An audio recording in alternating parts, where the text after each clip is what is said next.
Welcome all of you, and this is our video number 25.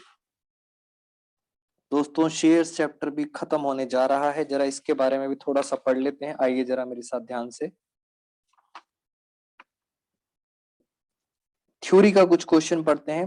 Where a company grant option to its employees to subscribe shares at a price lower than the market price. Market price से सस्ते में अगर आप employees को option देते हो, उसको बोला जाता है एम्प्लॉय स्टॉक ऑप्शन प्लान। आगे चलते हैं। Employ stock option plan is a category of sweat equity shares. तो statement is true. Sweat equity shares wider term होती है, employ stock option lower smallest term होती है। तो स्वेट इक्विटी का पार्ट है employ stock option plan. The portion of uncalled capital can be called up only in the event of winding up, उसे कहा जाता है रिजर्व कैपिटल। बिल्कुल सही, ट्रू। क्या रिजर्व कैपिटल बैलेंस शीट के अंदर आती है? So answer is no, reserve capital balance sheet में नहीं आती है। At the time of forfeiture of shares the share capital account is debited. Forfeiture में शेयर कैपिटल डेबिट होता है with the called up amount. बिल्कुल ट्रू स्टेटमेंट है। Share forfeiture की एंट्री होती है शेयर कैपिटल अकाउंट डेबिट। जो दे दिया वो हो जाता है फोरफीट में, और जो नहीं दिया उसकी या तो लिस्ट आ जाती है या आप उसको बोल सकते हैं कॉल्स इन एरियर्स। तो ये भी मैंने आपको बता दिया। और शेयर कैपिटल में हमेशा क्या आता है? Called up. शेयर कैपिटल में आता है कॉल्ड अप, जिसका फॉर्मूला होता है फेस वैल्यू माइनस क्रॉस। तो ये भी हमारा थ्योरी का पोर्शन हो गया। और अब इसके अंदर एक अच्छा सा क्वेश्चन है विनोद लिमिटेड का, जरा इसको समझते हैं क्या कहना चाह रहे हैं ये। उससे पहले हम क्या करते हैं, जब भी शेयर का क्वेश्चन आए सबसे पहले तो आप फटाफट वही चार्ट, वही डायग्राम आप फटाफट बना लेंगे। उसके बाद हम बात करेंगे कि करना क्या है। चलिए, सबसे पहले हमारे पास आते हैं अप्लाइड,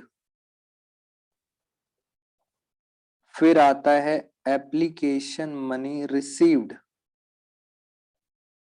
फिर आता है अलॉटेड, फिर आता है application money due, then access.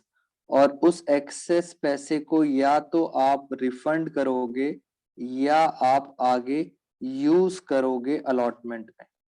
इस एक्सेस को या तो यूज करोगे या आप इसको रिफंड करोगे। चलिए, एक्चुअल में दोस्तों हमेशा याद रखना, एक्चुअल में शेयर्स होते हैं ये वाले जो अलॉटेड होते हैं। अब चलते हैं question. Vinod limited had allotted 10,000 shares to the applicant of 13,000 shares on pro rata basis। कह रहे हैं आपने उनको अलॉट करे हैं 10,000, उन्होंने मांगे थे 13,000। अमाउंट पेबल ऑन एप्लीकेशन 3 रुपए। 3 रुपए एप्लीकेशन है। चलिए पहले मुझे बताइए एक्सेस कितना आया। इसको इससे मल्टीप्लाई करेंगे, इसको इससे। 13 × 3 ये आया 39,000। 10 × 3 ये आया 30,000। अब बताइए एक्स्ट्रा कितना आया? एक्स्ट्रा आया 9,000 रुपए। आगे चलते हैं। यश वन शेयर होल्डर, एक यश है, एक शेयर होल्डर जिसने अप्लाई करे हैं 520 शेयर। इसका मतलब एक यश है जिसने अप्लाई करे हैं 520। अब आपको पता है ये यश यश किस में से आया होगा? इसी कैटेगरी में से आया होगा। यश किससे बिलोंग करता है? इसी कैटेगरी से बिलोंग करता है। और आपको क्या निकालने हैं? अलॉटेड। अलॉटेड निकालने हैं। और मैं फिर लॉन्ग कट बता रहा हूं लास्ट टाइम, जो चीज निकालनी होती है दोस्तों उसको रखते हैं ऊपर और नीचे आ जाएगा 13,000 इनटू क्वेश्चन में कितना दिया था 520। ये लॉन्ग कट है, मैंने आपको ऑनलाइन और ऑफलाइन क्लासेस में शॉर्टकट तरीके भी बताए थे।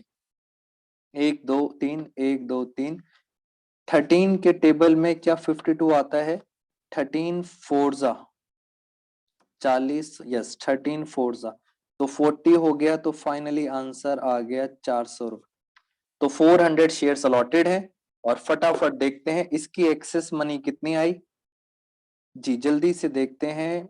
520 इंटू 3, ये आ गया 1560। 400 इंटू 3 1200। इन दोनों में एक्सेस कितना आया? 360 रुपए। अब आगे चलते हैं। How many shares were allotted? कितने शेयर्स अलॉट होंगे? तो ये तो आपने आंसर निकाल दिया था। कितने शेयर्स अलॉट होंगे? 400 शेयर्स। तो अलॉटेड है 400 shares. How much excess amount adjusted towards allotment? कितना एक्स्ट्रा मनी था? एक्स्ट्रा मनी है 360, और ये सारा का सारा पैसा आप कहाँ यूज कर लोगे? रिफंड नहीं होगा, ये कहाँ यूज होगा? अलॉटमेंट में। तो इसका आंसर है डी। 400 शेयर्स अलॉट करे हैं और एक्सेस मनी कितना है? 360। तो इसके साथ साथ हमारा एक और पॉइंट खत्म। 25th वीडियो भी हमारी खत्म हो गई है। Thank you all of you.